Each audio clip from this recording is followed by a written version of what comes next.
Assalamualaikum warahmatullahi wabarakatuh. Perkenalkan, nama saya Nazwa Nabila dengan NPM 10090221041 dari Prodi Ekonomi Pembangunan Fakultas Ekonomi dan Bisnis Universitas Islam Bandung. Di sini saya akan mempresentasikan hasil karya tulis ilmiah saya yang berjudul Kesetaraan Gender dalam Peran Kepemimpinan Organisasi Mahasiswa Fakultas Ekonomi dan Bisnis Universitas Islam Bandung. Kesetaraan gender masih menjadi perbincangan hangat di beberapa isu yang selalu dibahas sebagai bentuk ketidakadilan sosial dari hubungan jenis kelamin. Hadirnya kesetaraan gender dipengaruhi oleh konsep gender yang terbentuk dari proses sosiologi dan budaya Indonesia yang saling berhubungan dengan pembagian peran atau kedudukan laki-laki antara perempuan dalam suatu masyarakat. Namun, kesetaraan gender itu masih menjadi perbincangan hangat dan sepenuhnya tuh belum terjadi di Indonesia, baik dalam bidang politik, ekonomi, hukum, sosial, budaya, dan terutama pada bidang pendidikan dalam lingkungan organisasi di perguruan tinggi. Di dalam sebuah organisasi, kandidat pemimpin organisasi itu masih didominasi oleh laki-laki. Padahal kenyataannya perempuan juga memiliki potensi yang kuat untuk bisa menjadi pemimpin.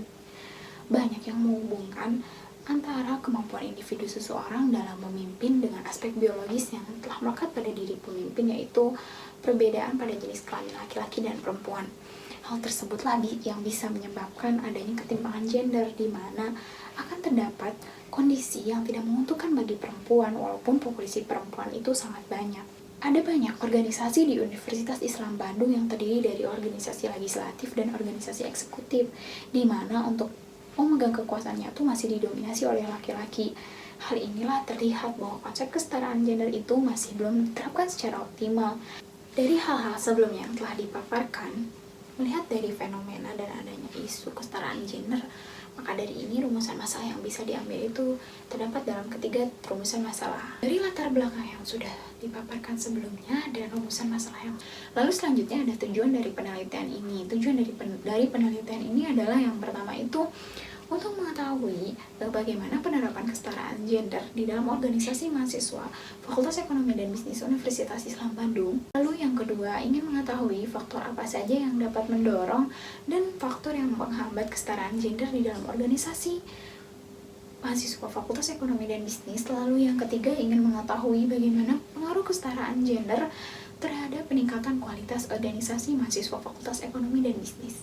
Kepemimpinan merupakan salah satu elemen penting dalam kehidupan berorganisasi, yang dimana kepemimpinan merupakan proses yang mempengaruhi orang lain untuk mencapai tujuan bersama. Tanpa kepemimpinan, sebuah organisasi akan sulit untuk mencapai tujuannya.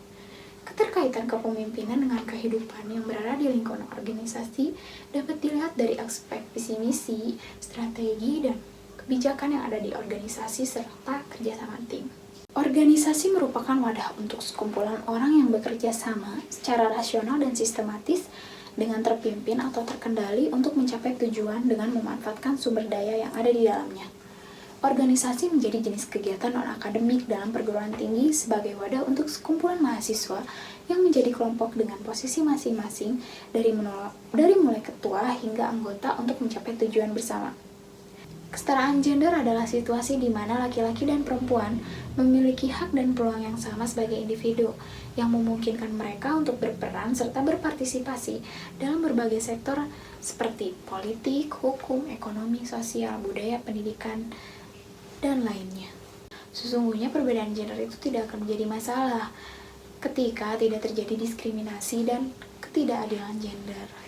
Lalu selanjutnya metode penelitian. Metode penelitian yang digunakan dalam penelitian ini adalah metode deskriptif kualitatif dengan pengumpulan data melalui kuesioner, yang dimana metode deskriptif kualitatif ini adalah suatu kegiatan menganalisis, menggambarkan, dan meringkas bermacam-macam data dari beberapa kondisi atau situasi dari hasil lapangan.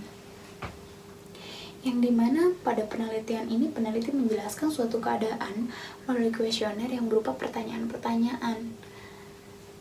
Kemudian pertanyaan-pertanyaan tersebut dapat diisi oleh responden, dan responden pun bisa memberikan jawaban dengan mengetikkan jawabannya secara langsung.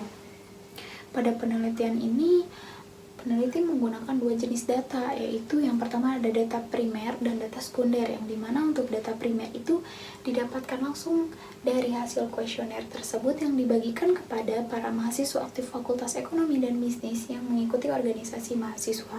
Kemudian untuk hasil dan pembahasan. Hasil pembahasan ini diambil dari hasil kuesioner yang telah diolah sebelumnya oleh peneliti dan mengambil beberapa bahasan untuk dijadikan sebagai objek utama dalam pembahasan.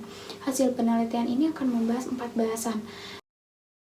Lalu untuk bahasan yang pertama adalah pembahasan mengenai laki-laki dan perempuan mempunyai kesempatan yang sama untuk menjadi pemimpin dalam organisasi mahasiswa Fakultas Ekonomi dan Bisnis.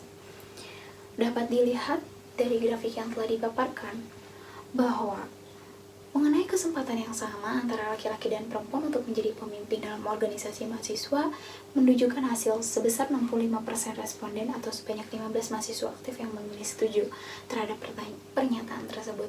Yang berarti dalam hal ini, pada umumnya mahasiswa aktif Fakultas Ekonomi dan Bisnis ini sudah mengetahui mengenai kesetaraan gender yang diterapkan di organisasi mahasiswa Fakultas Ekonomi dan Bisnis Unisba. Persepsi kesempatan untuk menjadi pemimpin di organisasi ini menunjukkan minimnya kesenjangan antara laki-laki dan perempuan.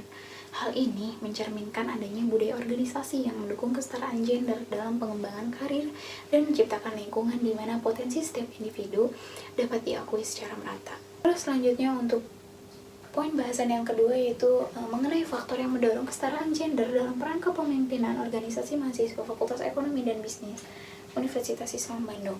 Faktor-faktor yang mendorong kesetaraan gender dalam peran kepemimpinan, hal ini peneliti membuat beberapa pilihan, yang diantaranya bisa dilihat dari grafik yang telah dipaparkan. Berdasarkan grafik tersebut diperoleh data mengenai faktor pendorong kesetaraan gender yang paling dominan adalah sebanyak 33%, yaitu dilihat dari faktor yang pertama, yaitu berkenaan dengan keterampilan dan kompetensi kepemimpinan, yang dimana seseorang pun dapat menjadi seorang pemimpin organisasi ketika mereka memiliki keterampilan dalam kompetisi kepemimpinan. Oleh karena itu, seorang perempuan dapat bersaing menjadi pemimpin ketika mereka memiliki keterampilan dan kompetensi kepemimpinan yang baik. Kemudian disusul dengan faktor pendorong selanjutnya yang mendapatkan persentase sebesar 24%, yaitu adalah kemampuan berkomunikasi yang baik yang dapat membantu untuk membangun hubungan yang kuat, juga meyakinkan anggota organisasi, yang dimana komunikasi yang efektif tidak hanya mencakup kemampuan untuk menyampaikan pesan dengan jelas, tetapi juga mencakup kemampuan untuk mendengarkan, memahami, dan mengakomodasi berbagai perspektif.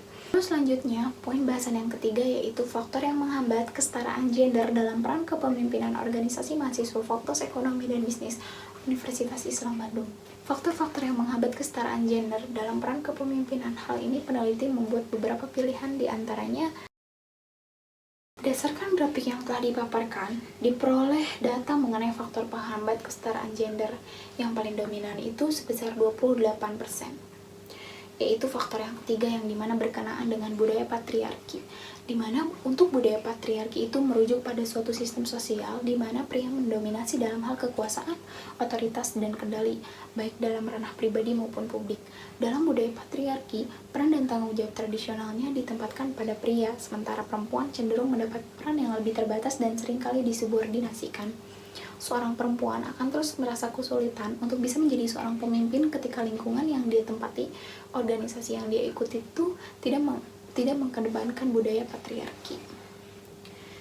Lalu untuk poin bahasan yang keempat adalah pengaruh kesetaraan gender terhadap peningkatan kualitas organisasi. Kesetaraan gender dalam peran kepemimpinan organisasi sangat berpengaruh positif terhadap peningkatan kualitas organisasi. Jika dalam lingkungan organisasi tersebut telah menerapkan kesetaraan gender yang optimal, maka tidak akan ada lagi yang namanya diskriminasi gender. Hal ini dapat menjadi dampak yang positif bagi kualitas organisasi. Lalu untuk kesimpulan yang bisa saya ambil dari hasil penelitian ini adalah untuk penerapan kesetaraan gender pada lingkungan organisasi mahasiswa Fakultas Ekonomi dan Bisnis Universitas Islam Bandung sudah cukup dilakukan, dilihat dari hasil responden melalui kuesioner yang sudah dibagikan, yang dimana hal ini menandakan bahwa pada lingkungan organisasi mahasiswa ini rata-rata anggotanya yang menjadi pengurus organisasi mahasiswa ini sudah mengetahui bagaimana penerapan kesetaraan gender dalam peran kepemimpinan. Sekian yang bisa saya dapat sampaikan. Mohon maaf bila ada kekurangan. Billahi taufiq wal hidayah. Wassalamualaikum warahmatullahi wabarakatuh.